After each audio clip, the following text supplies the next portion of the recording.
everyone, I'm Vicki with Thrifty Recipes. Welcome to my channel. I'm going to show you today how to make my favorite pot pie. It's very easy and it has a secret ingredient which I will show you when we get started.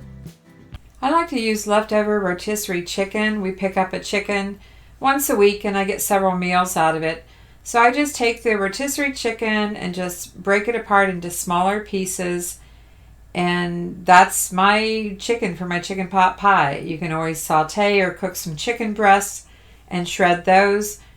But I think this is a great way to use leftover rotisserie chicken. So just break it up into small pieces. It takes approximately 2 cups of cooked chicken for this pot pie. And I will be using a 9-inch pie crust, 9-inch pie plate.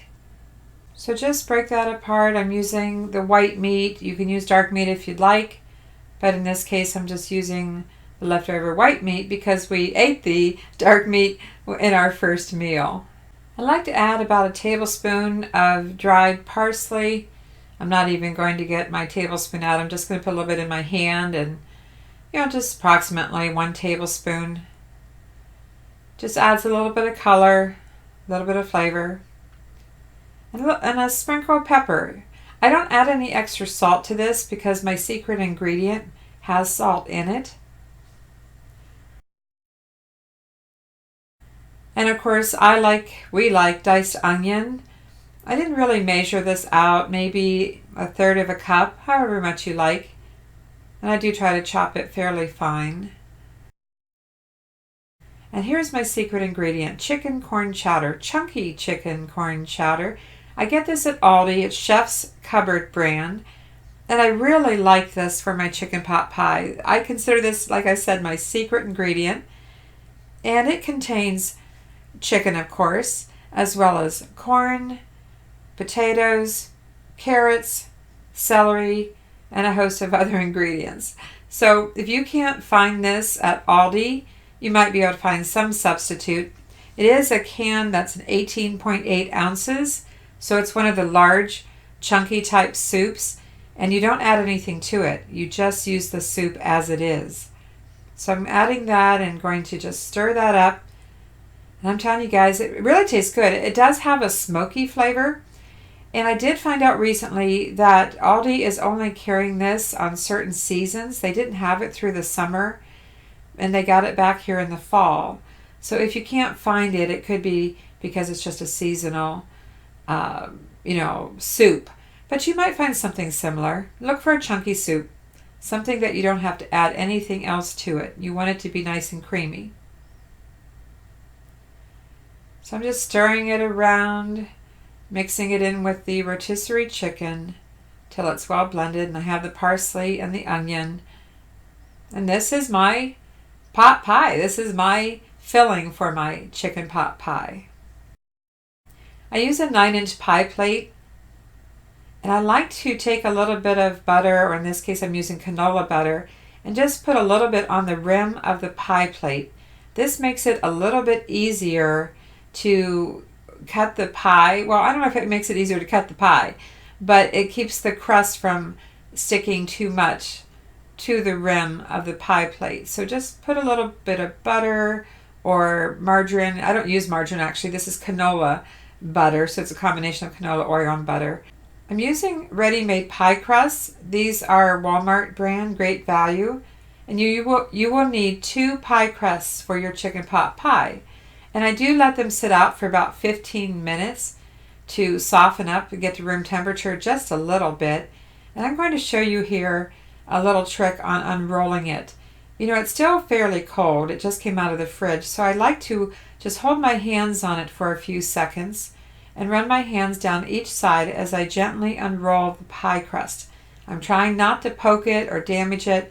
What I'm really doing, as I said, is trying to warm it up just slightly with my hands to help it unroll. And then place it, center it in your pie plate. And sometimes I just set this aside for a few minutes, but you can push it down in, make sure it forms around the bottom, just like I'm doing here.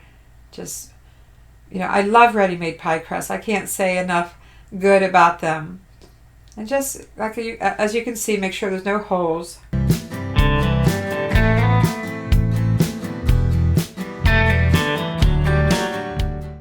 Let's put that chicken pot pie filling in. As you know, that only took a few minutes to prepare. It's so easy. I didn't have to cook anything. Spread it around with a spatula or a spoon. Make sure you have it even around to the edges. Time to add the second pie crust. Again, this was sitting out at room temperature for about, I think I had it out for about 15 minutes.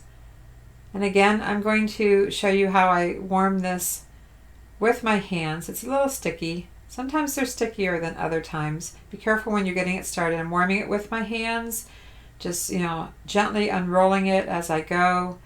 It's actually still pretty cool for having sat out for about 15 minutes.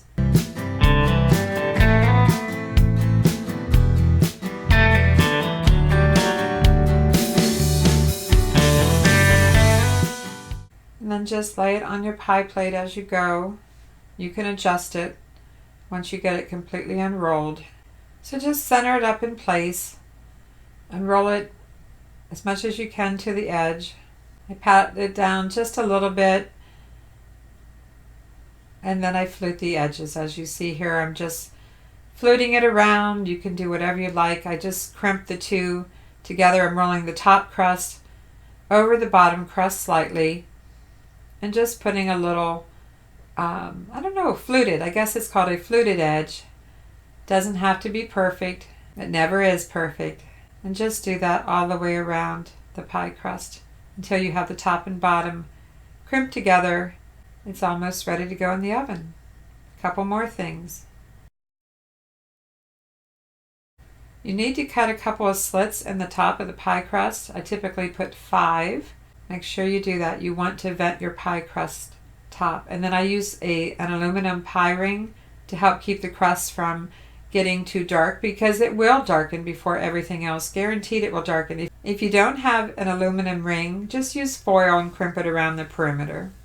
Bake at 375 for about 45 minutes. We get 4 nice sized pieces out of the pot pie. While we like nice big pieces, I consider this a pot pie for 2. We each get a piece today and another piece another day. So my husband's helping here, getting it served up for us. I put a little bit of butter on the edge of that crust to help get it out of there, but the first piece is always the hardest.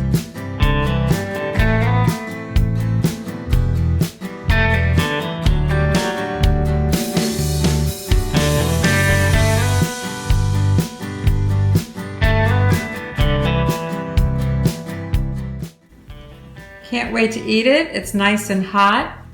Looks absolutely delicious. The crust is nicely browned. And to me, it's just wonderful comfort food. If you like these kind of recipes, I appreciate a thumbs up.